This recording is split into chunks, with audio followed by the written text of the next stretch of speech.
2022-এর খরা কাটিয়ে 2023-এ বক্স অফিসে কামব্যাক করলো বলিউড। আর সেই কামব্যাকের শুরুটা হলো শাহরুখ খানের হাত ধরে। 4 বছরের বিরতি শেষে তিনি যখন পাঠান নিয়ে ফিরলেন, বক্স অফিসেও 2 হাত ছড়িয়ে স্বাগত জানালো লক্ষ্মীকে। এবছর কোন কোন ছবির দৌলতে বলিউডের বক্স অফিস ফুলে ফেপে উঠল, কার ব্যবসা কত হলো, সেরা 5-এর তালিকা রইল এখানে।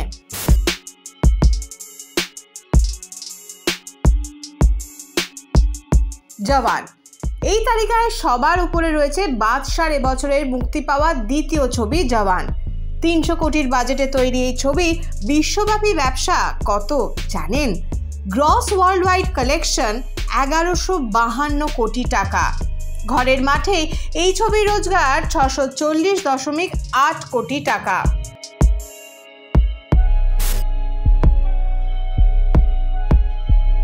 এরপরেই তালিকায় কিং খানের দ্বিতীয় ছবি, যা দিয়ে শুরু হয়েছিল 2023।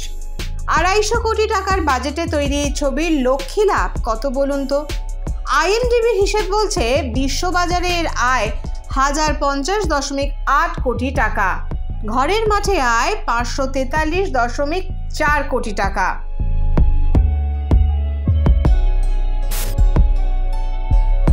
অ্যানিমাল বহু বছর পর 3 নম্বরে উঠে এসেছে রণবীর কাপুরের ছবি। রশ্মিকা মান্দানা, তৃপ্তি ডিমরি, অনিল কাপুর, ববি দেওলের ছবি মার কাটারি।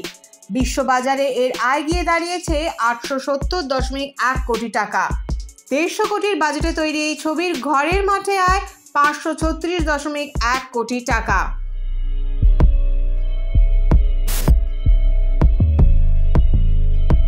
গদর 2 পর্দায় ফিরলেন সানি দেওল, আর ফিরে এসেই ঝড় তুললেন। 2.5 কিলো কা হাত যেই উঠল, বক্স অফিস জাস্ট কেঁপে গেল। 85 কোটির বাজেটে তৈরি এই ছবির বিশ্বব্যাপী আয় 687.8 কোটি টাকা। ডোমেস্টিক নেট কালেকশন 525.2 কোটি টাকা।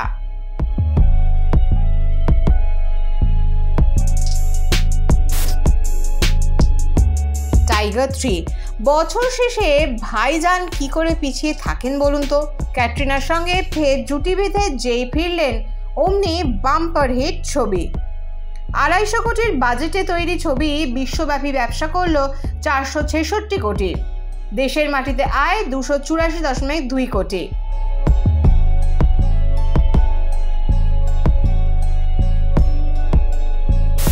এছাড়াও যে হিন্দি ছবি বক্স অফিস এবং মানুষের মনে জায়গা পাকা করে নিয়েছে, তাদের তালিকায় অবশ্যই থাকছে রকি और রানী কি প্রেম কাহানি, শাহরুখ খানের বছর শেষের ছবি ডাঙ্কি এবং অবশ্যই ভিকি কৌশলের শ্যাম বাহাদুর।